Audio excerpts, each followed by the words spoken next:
Hi viewers, welcome to our Tamil story channel. இன்னைக்கு நம்ம ஒரு மோட்டிவேஷன் ஸ்டோரி தாங்க பார்க்க போறோம். ரொம்பவும் அழகான கதை இது. இது உங்களுக்கு ரொம்ப யூஸ்ஃபுல்லா இருக்கும்னு நினைக்கிறேன். அதுக்கு முன்னாடி நம்மளுடைய சேனலை மறக்காம லைக் பண்ணுங்க, ஷேர் பண்ணுங்க, சப்ஸ்கிரைப் பண்ணிடுங்க. வாங்க வீடியோக்குள்ள போலாம். முயற்சிகள் எல்லாம் தோல்வியாக போகிறது என்று துவளாதே நண்பா. அதை சரி செய்ய இதை செய்தால் போதுமானது.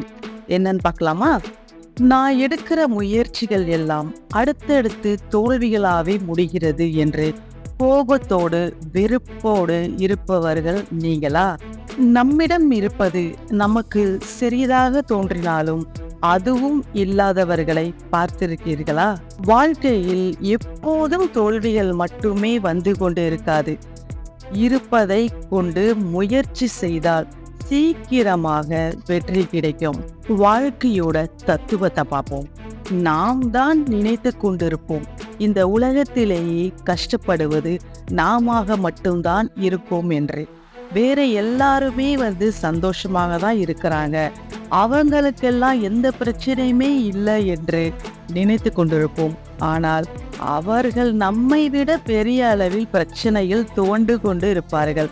அது நமக்கு தெரிவதே இல்லை. அதற்கு எடுத்துக்காட்டாக நான் கேட்டு அறிந்த ஒரு கதையை உங்களோடு பகிர்ந்து கொள்கிறேன். செஞ்சு போன செருப்பு. இதோட விளக்கத்தை பார்க்கலாம். ஒரு விறகு வெட்டி ஒருவர் ஒரு ஊரில் இருந்து வந்திருக்கிறார். அவர் அன்றைய பொழுது வெட்டும் விறகுகளை விற்றால்தான் அவருடைய வீட்டில் சாப்பாடு. தான் விற்கும் பணத்தில் அன்றைய சாப்பாடு மட்டும்தான் அவரால் சாப்பிட முடியும். மீதம் எதுவுமே பண்ண முடியாது. அந்த வேதனையில் இருக்கிறார். அப்போது அவருடைய காலில் நலிந்து நொந்து போயிருந்த செருப்பும் அவருக்கு டாட்டா காட்டிட்டு பிஞ்சு போயிட்டு. அவரும் அதை எப்படியாவது சரி செய்து போட்டுடலாம் என முயற்சி செய்கிறார். ஆனால் அங்கே அது எடுபடவில்லை. அங்கு தைப்பதற்காக கூட எந்த இடமுமே இல்லை. அந்த அளவிற்கு அங்கே முள் குத்தி எல்லாம் பிஞ்சு போயிருக்கிறது. இதற்கு மேலும் இதை பயன்படுத்த முடியாது என்று அந்த விறகு வெட்டி அதை தூக்கி எறிந்து விடுறார். பிறகு வழக்கம் போல அவர் விறகு வெட்ட போயிடுறாரு. ஆனா காலில் செருப்பு இல்லாம இருக்கிறதால காலை முட்கள் பதம் பார்க்கிறது. அவரும் வேற வழி இல்லாம வெறுங்காலோடு தான் அன்றைய பொழுத விறகு வெட்டி சமாளித்து விடுகிறார். ஏன்னா அவர் அன்னைக்கு விறகு வெட்டினாதான் அவர் குடும்பமே சாப்பிட முடியும். பிறகு என்ன பண்றாரு, அடுத்த நாள் எப்படியாவது இன்றைய பணத்தில் செருப்பு வாங்கிடணும் அப்படின்னு அவர் நினைச்சிட்டு இருக்காரு. ஆனால் கிடைக்கும் சொற்ப பணத்தில் அவருக்கு வீட்டுக்கும் குழந்தைகளுக்குமான சாப்பாட்டுக்கு மட்டும்தான் வாங்க முடிகிறது. இப்படியே அடுத்தடுத்த நாள் என்று மாத கணக்கில் தாண்டி விடுகிறது. உடனே அவர் மனதில் ரொம்ப கோபம் ஏற்படுது. அந்த விறகு வெட்டியின் காலில் முட்கள் படாத இடமே இல்லை என்று சொல்லும் அளவிற்கு இருக்கிறது. அப்போது அவருக்கு கடவுள் மீது கோபம் வருகிறது. நான் உன்னிடம் என்ன கேட்டேன்? எனக்கு பெரிய ஆடம்பரமா எதுவும் தேவையில்லை. இப்போது இருக்கிற லெவலுக்கு ஒரு செருப்பு வாங்குற அளவுக்கு எனக்கு கொஞ்சம் வருமானத்தை கொடு அப்படின்னு நினைச்சாங்க. அப்படி என்றால் தான் என்னால் அடுத்த வேலையே பார்க்க முடியும். நான் ஒரு நாள் வேலைக்கு போகாவிட்டாலும் என் குழந்தைகள் சாப்பாட்டுக்கே கஷ்டப்பட வேண்டும் என்று தான் நான் உன்னிடம் கேட்டேன் என்று அந்த நபர் கோபத்தில் புலம்பிக் கொண்டு இருக்கிறாருங்க. நம்முடைய மனசில் இருப்பதை எல்லாம் கோவிலில் இருக்கும் கடவுளிடம் போய் கொட்டிட வேணும் என்று அந்த விறகு வெட்டி கோபமா கோவிலை நோக்கி போயிட்டு இருக்காருங்க. கோவிலுக்கு வந்த பிறகுதான் அவருக்கு ஒரு அதிர்ச்சி காத்திருக்கிறது.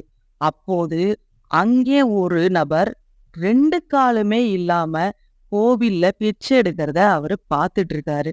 அப்போதான் அவருடைய மனசுல தோன்றுகிறது, நமக்கு காலில் செருப்பு இல்லை என்று இங்கே கடவுளிடம் சண்டை போட வந்திருக்கோம். ஆனா இங்க இருக்க நபருக்கு 2 காலுமே இல்லையே யோசித்திருக்கிறார்.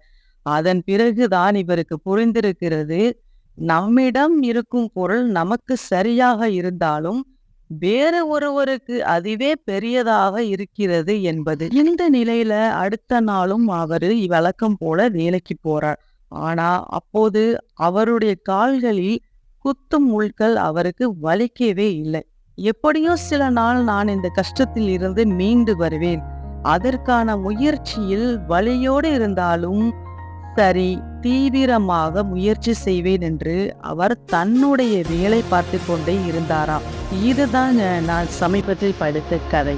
ஆனாலும் அதுபோல்தான் நண்பர்களே, நாம் என்னதான் கஷ்டங்கள் வந்து கொண்டு விட்டது என்று சோர்ந்து போய் உட்கார்ந்து விட்டால், அந்த கஷ்டங்கள் நம்முடைய தலையின் மேல் கூடிக்கிட்டே கும்மாளம் போட்டுவிடும். அதனால் அடுத்த என்ன செய்ய வேண்டும் என்பதை நோக்கி நாம் அடியெடுத்து வைக்க வேண்டும். ஸோ எங்கேயுமே நம்ம கிட்ட இது இல்லை அது இல்லைன்னு சொல்லி யோசிச்சுட்டு இருக்கக்கூடாது. இருக்கிறத வச்சு நம்ம என்ன பண்ணலாம்னு யோசிக்கணும். புரியுதுங்களா? ஓகே, இந்த கதை உங்களுக்கு மோட்டிவேஷனாக இருக்கும்னு நினைக்கிறேன். நம்மளுடைய சேனலை மறக்காம சப்ஸ்கிரைப் பண்ணுங்க, ஒரு லைக் பண்ணுங்க, ஷேர் பண்ணுங்க. இது எனக்கு ஒரு மோட்டிவேஷனாக இருக்கும். தேங்க்ஸ் ஃபார் வாட்சிங். Thank you so